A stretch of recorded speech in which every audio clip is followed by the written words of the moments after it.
ভাই, আপনার হাতে সময় থাকলে আমাদের শ্রদ্ধেয় দিদার ভাইয়ের কথাগুলো একটু শুনে যাবেন।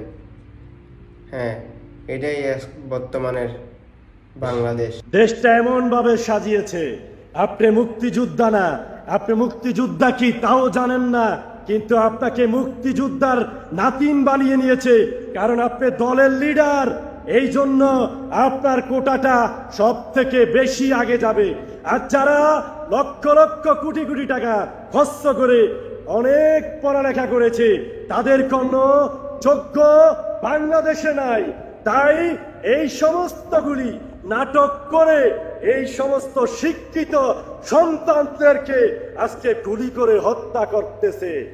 আমি সকল বাংলাদেশের ভাইদেরকে বলবো, প্লিজ বন্ধ করুন আপনাদের এই হাঙ্গামাগুলি। আসুন ইসলামের রাস্তায়, নহলে